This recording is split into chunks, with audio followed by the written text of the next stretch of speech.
SSKM হাসপাতাল রাজ্যের অন্যতম একটা বড় সরকারি হাসপাতাল। সেখানে রোগীরা গিয়ে সুস্থ হবেন কি? সেখানে একটা অসুস্থ সিস্টেম চলছে। 200 টাকার বিনিময় খুব দ্রুততার সঙ্গে খুব সহজে আপনি স্বাস্থ্য পরিষেবা পেয়ে যেতে পারেন, যেখানে বিনা পয়সায় আপনার যাবতীয় পরিষেবা পাওয়ার কথা, অর্থাৎ টান টান কালোবাজারি চলছে। দেখুন এখানে কাটা হবে না, আমাকে বললো আমি টিকিট কেটে দেবো না, আমার বয়স বললো এটা টিকিট এন্ট্রি করতে হবে। ভর্তির ডেট আছে তোমার লম্বা লাইনটা দেখছো তো, লম্বা লাইন ছাড়া করলে 200 টাকা লাগে, তাহলে ফার্স্টে করে দেবো। টিকিটটা কেটে দেবে, নাম বলো। আমি ভেতরেরই স্টাফ, তাহলে আগে টিকিট হয়, নাহলে 250-300 পেশেন্ট। যখন টোকেনটা দেবো তখন নাম্বার টোকেন দেবো, তখন টাকাটা দেবে, পেশেন্টের সাথে একজন ওপরে চলে যাবে। 3 তলা গ্যাস্ট্রো, মানে পেটে যন্ত্রণা হয় এই সাইডে মতো করবে নাকি? হ্যাঁ কি করবো, যদি যদি ফাস্ট হয়ে যাবে তাহলে তাড়াতাড়ি করে দেবে। আমি এমনি স্টাফ হচ্ছি, গ্যাস্ট্রো সাইডে দাঁড়াও। হ্যাঁ ক্যামেরা দেবে, যে আছে সাইডে দাঁড়াও। বাংলার সবচেয়ে বড় সরকারি হাসপাতাল এসএসকেএম এর অবস্থা দেখলেন। রিপাবলিকের ক্যামেরায় ধরা পড়ল দালাল চক্রের নতুন কুকীর্তি। আমাদের ভিডিও আছে আপনার, যেখানে আপনাদের তরফ থেকে বলা হচ্ছে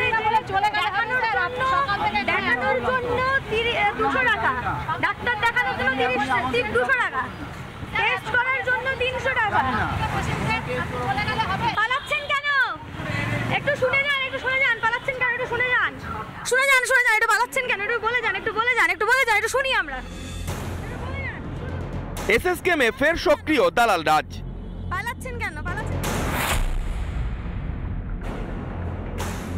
ভোরে লাইনে দাঁড়ালেও টিকিট মিলবে কিনা তার গ্যারেন্টি নেই, কিন্তু আপনার কাছে যদি থাকে 200 টাকা, তাহলে সোজা শর্টকাট।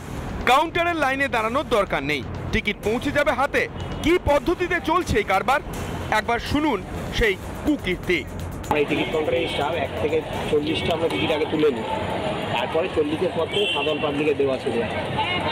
তুমি বলো নাম বয়স লিখে নেবো, সেই আমার সব পেশেন্ট এখানে বসে হবে, এদিকে বসে হবে, দেখবে 9টার সময় টোকেন পাবে। পেশেন্টের সাথে একজনই যাবে, কথা বলে।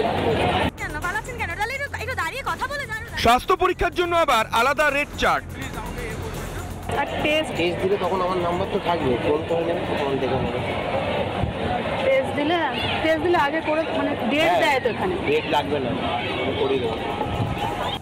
চোখের সামনে ঘুরে বেড়াচ্ছে দালালরা, অথচ কিছুই জানেন না কর্তৃপক্ষ। শনিবার দিনকে বলেছিল, আমি বলি না, আমি এসব লাইনে করবো না। পাওয়া প্রয়োজন ছিল আমাদের, মানে প্রথমেতে 2 আর 3 নম্বরে, সেখানে পাচ্ছি 64 নম্বরে, 65 নম্বরে। কীভাবে সম্ভব? তাই আমাদের রাত্রে আসা আমাদের ফায়দা কি হচ্ছে এখানে? 200 টাকা দিলে আপনাদেরকে আগে ডাক্তার দেখিয়ে দেবো। হ্যাঁ এরকম বলে, হ্যাঁ এরকম বলে। বলেছে আপনাকেও বলেছে? কত টাকা লাগবে বা কিছু? হ্যাঁ, কেউ বলেছে 500 টাকা, কেউ বলেছে যে আপনার যদি পরীক্ষা হয় বলবেন আমাকে, আমি করে দেবো। আমি দেখছি যে কিছু ছেলে পেলে এখানে আসে এবং টাকার বিনিময়ে মানুষকে প্রলোভন দেখিয়ে টাকা নিয়ে আগে করে দেওয়ার দেখায় যে আমি কার্ডটা আগে করে দেবো, রক্ত পরীক্ষা, ইউএসজি সব কিছুই আমি আগে করিয়ে দেবো। এর আগে তো দালাল রাজ বন্ধের কড়া বার্তা দিয়েছিলেন খোদ স্বাস্থ্যমন্ত্রী তথা মুখ্যমন্ত্রী। তারপরও পরিষেবার নামে লুঠের ব্যবসা চলছে। কোনো ইমার্জেন্সি ট্রিটমেন্টের জন্য সে বেচারি এই জায়গা থেকে বঞ্চিত হচ্ছে, মাঝখানে ফোরেরা টাকা খাচ্ছে। এই বিষয়টাকে মুখ্যমন্ত্রী কি জানেন না? একদম জানেন। প্রতিটি দুর্নীতির রাস্তা গিয়ে শেষ হচ্ছে কালীঘাটের পর্ণকুটিরের নিচে। কার ছত্রছায়ায় চলছে এই লুট? কেন কড়া পদক্ষেপে অনীহা প্রশাসনের? আলী হোসেনের সঙ্গে রুমকি দে, রিপাবলিক বাংলা। নানা ধরনের কন্টেন্ট দেখার জন্য লাইক করুন, শেয়ার করুন আমাদের ফেসবুক পেজ, সাবস্ক্রাইব করুন আমাদের ইউটিউব চ্যানেল। পাশাপাশি অন্যান্য ব্রেকিং নিউজের জন্য অবশ্যই চোখ রাখুন রিপাবলিক বাংলায়।